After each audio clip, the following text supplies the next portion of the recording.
Hello, I'm Annalise and I'm here to tell you about the middle grade book that I read last week. So last week I read The Cloak of Feathers by Nigel Quinlan. So I'll tell you a little bit about the book first and then I'll tell you what I thought of it. So this book is narrated by our hero. His name is Brian. And Brian lives in a little village called Knockmule Down. And in the village, once a year, they have a very special festival in honour of the fairies who live on a nearby isle. Although we don't call them the fairies, we call them the other folk. Because if you call them fairies, they get ever so slightly grumpy, as Brian unfortunately finds out. So, as I said, once a year they have this festival, and then once every 100 years they have a great festival. And during the great festival, the other folk come and visit the festival, and they like to be entertained. And if they're not entertained, they get a bit grumpy. So I think they're quite cantankerous, really. They get grumpy about quite a lot of things. And you don't want to make the other folk grumpy because they will turn you into birds, which might be slightly awesome. But also, you'll be a bird. So Brian has to put on a good show. He has to put on a great festival to impress the other folk.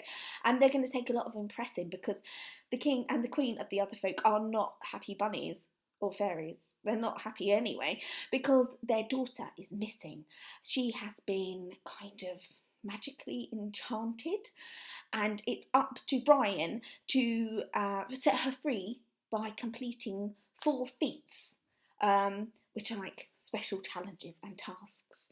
So not only does he have to put on an excellent, amazing festival, he also has to save the princess. So I won't tell you about the feats and about the challenges that he does because I don't want to spoil anything, but it is a fantastic adventure full of such great imagination. Nigel's characters are fabulous and very vividly realised in this book, and I thoroughly enjoyed it. I thought it was a rip-roaring adventure. I want to tell you all about all the characters, but I daren't, just in case I spoil it for you. But I will say there are some banshees. Look out for the banshees. I quite liked them. Thought they were very fabulous. I think they might be my favourite. So definitely go and read The Cloak of Feathers. Fantastic book. Really, really loved it. So next week I will be reading Letters from the Lighthouse by Emma Carroll. I haven't read very many of Emma's books, although she's written quite a lot. The only other book I've read of hers is Strange Star, and I really enjoyed that. I really loved it. So I've got this one to read, and then I've got, I think it's Sky Chasers, the next one to read. So I'm going to have a bit of an Emma Carroll fest over the next week and a half or 2 weeks.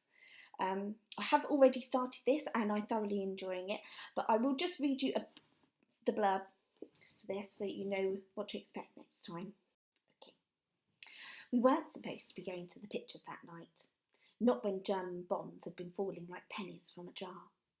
February 1941.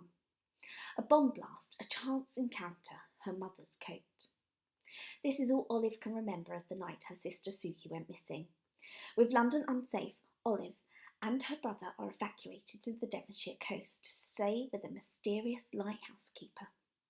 There, Olive must solve a mystery of her own, a strange coded note which seems to link Suki to Devon and to something dark and impossibly dangerous.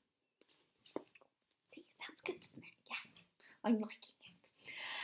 So I will be back next week to tell you a little bit about Letters from the Lighthouse and to tell you how much I have enjoyed reading it, because like I said, I've already started. I'm about a quarter of the way through, and so far I'm finding it very gripping. Excellent. Thank you very much for listening, paying attention. Keep reading, and I'll see you next week.